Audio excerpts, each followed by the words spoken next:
Hi, I'm Maria Garay, and welcome to 5 Minutes of Ayurveda for Women. Today, I want to talk about what happens during the menopausal transition or perimenopause. But basically, that time when change is there because our cycle becomes irregular. What once was a very regular, consistent monthly cycle of flow that we've been navigating for years and years and years, right? 30, 40 years of our lives. We've been living a rhythm.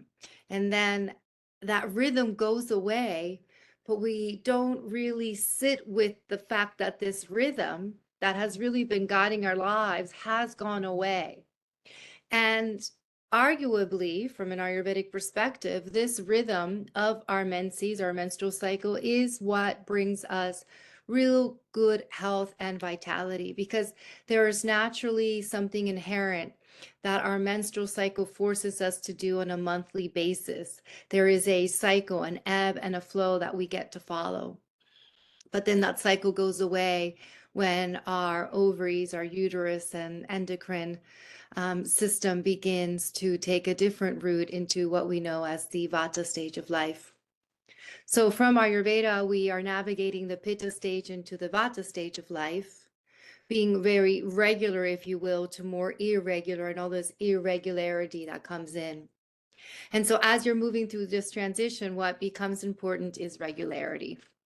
So we don't really follow the moon because during our menstrual cycle, our uterus and the moon are not meant to align. We have our own unique menstrual cycle, 28 days, 31 days, 30 days, 27 days. Everyone has a very unique cycle, and it's not supposed to be exactly that same exact cycle of the moon. But when our cycle goes erratic, when our cycle changes and shifts and flows, or basically it goes away completely, then this is where I find that following the cycle of the moon is beneficial and really why the sun is reflecting this light back that helps us keep time, that helps us monitor a cycle and the way it reflects itself with the moon.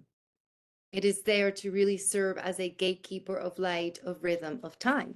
So with that being said, I have a PDF that I created for us. I'm not going to share that screen, and we can see that what I'm speaking about, right, if you follow the moon cycle, is that the new moon is the dark moon, right?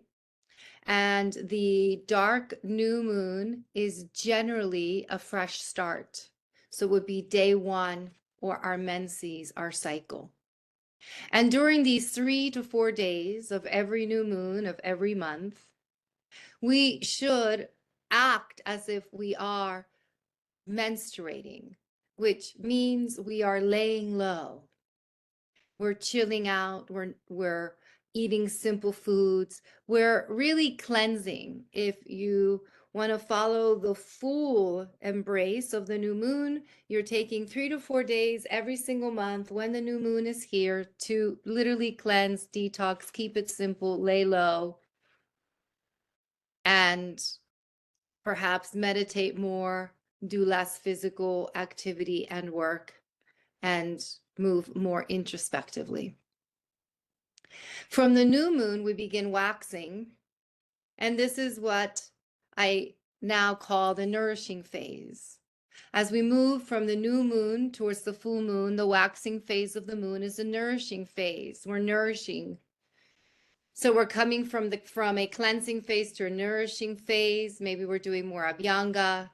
We're doing more nourishing practices, strength training, right? Really building ourselves up, right? Creating lots of strength and fortitude, nourishing the body, nourishing and building things up, even projects or anything of that nature. Which brings us to the full moon. The full moon would technically be ovulation. During this ovulation is activation. So we are now, for example, coming up into the full moon. I'm activating full moon, summer solstice, right? Full moon, lots of solar bright energy, activating, full moon, activating. We've nourished, and now we're ready to fully activate and go out. So from activation, what happens is that we begin to wane, right?